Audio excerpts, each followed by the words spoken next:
Assalamualaikum warahmatullahi wabarakatuh. Perkenalkan, kami dari kelompok 4 akan mempresentasikan hasil dari diskusi kami yang berjudul Siklus Perkreditan Bank. Yang beranggotakan, yang pertama ada Vika Meliani, Anggita Putri Pembayun, Citra Astika, Mila Rizky Agustin, Herlina, dan saya sendiri Ovedia Diptia Marani. Definisi: perkreditan adalah salah satu fungsi utama dari bank yang memainkan peran penting dalam perekonomian. Bank bertindak sebagai perantara antara deposan atau pemberi dana dan peminjam atau penerima dana dengan memberikan kredit kepada pinjaman. Proses perkreditan dilakukan dalam siklus perkreditan bank yang mencakup beberapa tahap dan keputusan penting yang harus diambil oleh bank. Siklus perkreditan bank adalah proses yang dilakukan oleh bank untuk meminjamkan uang kepada nasabah dan kemudian menerima kembali dana tersebut dengan bunga dalam periode tertentu. Selanjutnya, prinsip-prinsip perkreditan. Prinsip perkreditan mengacu pada aturan-aturan dan prinsip-prinsip yang digunakan oleh lembaga keuangan atau bank dalam memberikan pinjaman kepada peminjam. Berikut adalah beberapa prinsip perkreditan yang umum diikuti oleh bank. Yang pertama ada karakter. Karakter peminjam dan reputasinya adalah faktor penting yang dipertimbangkan oleh bank dalam memberikan pinjaman. Bank biasanya memeriksa catatan kredit, keterlambatan pembayaran, dan latar belakang peminjam untuk menilai karakternya. Kedua, ada capacity. Bank harus memastikan bahwa peminjam memiliki kapasitas untuk membayar kembali pinjaman. Untuk menilai kapasitas ini, bank biasanya memeriksa pendapatan, pengeluaran, dan arus kas peminjam. Ketiga, ada kolateral. Bank biasanya memerlukan jaminan atau agunan sebagai jaminan jika peminjam tidak dapat membayar pinjaman. Jaminan ini biasanya berupa aset seperti properti kendaraan atau investasi. Keempat, ada karakter. Bank harus mempertimbangkan kondisi ekonomi dan bisnis secara keseluruhan ketika memberikan pinjaman. Bank harus mempertimbangkan faktor-faktor seperti inflasi, tingkat suku bunga, dan stabilitas ekonomi untuk memutuskan apakah memberikan pinjaman merupakan keputusan yang tepat. Terakhir, ada kapital. Kapital atau modal yang dimiliki calon peminjam yang khususnya diperlakukan pada nasabah yang meminjam untuk usaha atau bisnisnya. Dengan mengetahui modal atau aset yang dimiliki usaha nasabah tersebut, pihak bank dapat sumber pembiayaan yang dimiliki. Selain itu, pihak bank juga dapat melihat bagaimana laporan keuangan dari usaha yang dijalankan nasabah untuk kemudian dijadikan acuan apakah memang layak diberikan kredit atau tidak.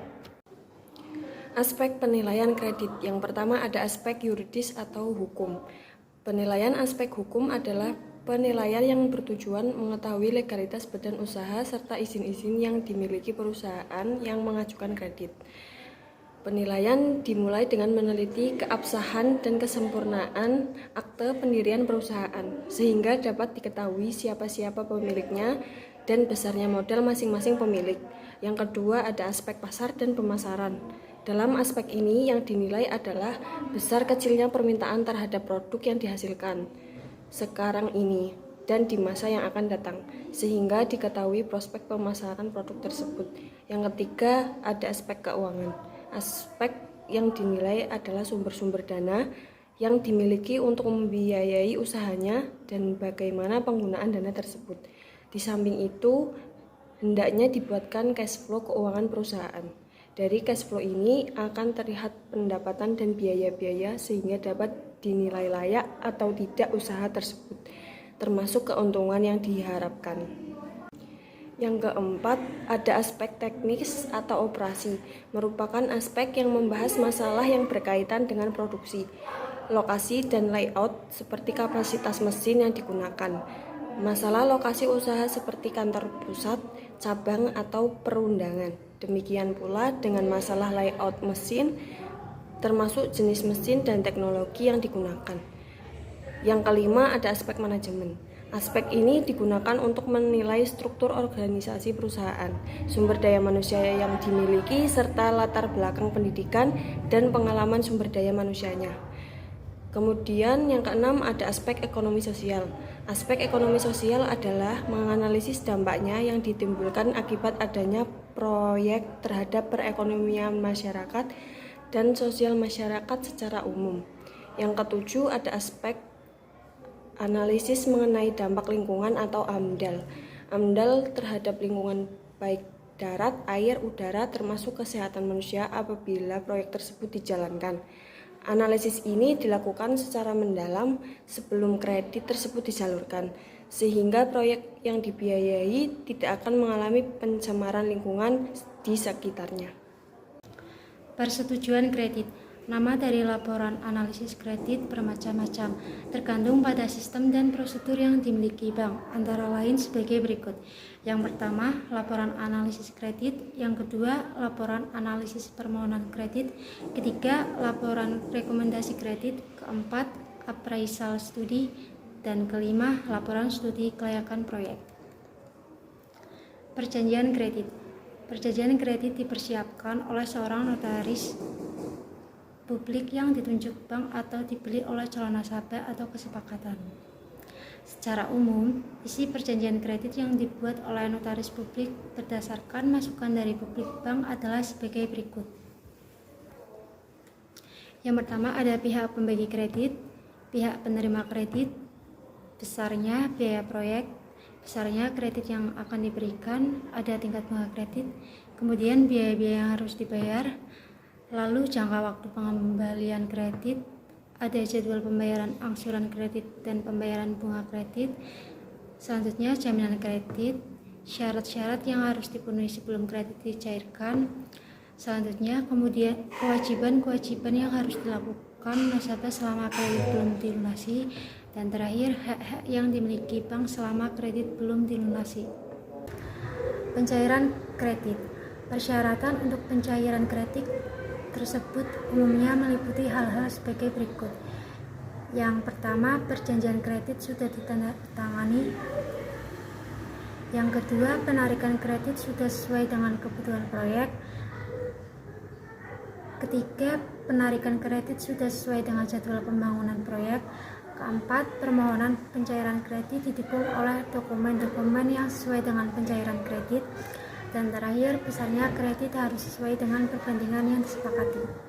Selanjutnya ada faktor penyebab kredit bermasalah. Yang pertama, hilangnya kesempatan untuk memperoleh income atau pendapatan dari kredit yang diberikan, sehingga mengurangi perolehan laba dan berpengaruh buruk bagi rentabilitas bank. Yang kedua, rasio kualitas aktiva produktif atau yang lebih dikenal dengan BDR atau bad debt ratio menjadi semakin besar yang menggambarkan terjadinya situasi yang memburuk. Yang ketiga, bank harus memperbesar penyisihan untuk cadangan aktiva produktif yang diklasifikasikan berdasarkan ketentuan yang ada. Yang keempat, return on asset atau ROA mengalami penurunan, dan yang kelima, sebagai akibat dari kompilasi butir 2, 3, dan 4 tersebut di atas adalah menurunnya nilai tingkat kesehatan bank berdasarkan perhitungan menurut metode Camel.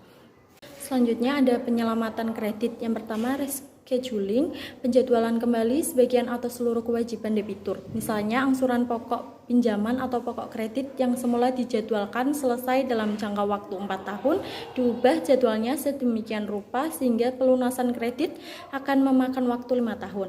Yang kedua, reconditioning merupakan usaha pihak bank untuk menyelamatkan kredit yang diberikan dengan cara mengubah sebagian atau seluruh kondisi atau persyaratan yang semulanya disepakati bersama pihak debitur dan dituangkan dalam perjanjian kredit atau PK. Yang ketiga, restructuring atau restrukturasi, usaha penyelamatan kredit yang terpaksa harus dilakukan bank dengan cara mengubah komposisi pembiayaan yang mendasari pemberian kredit.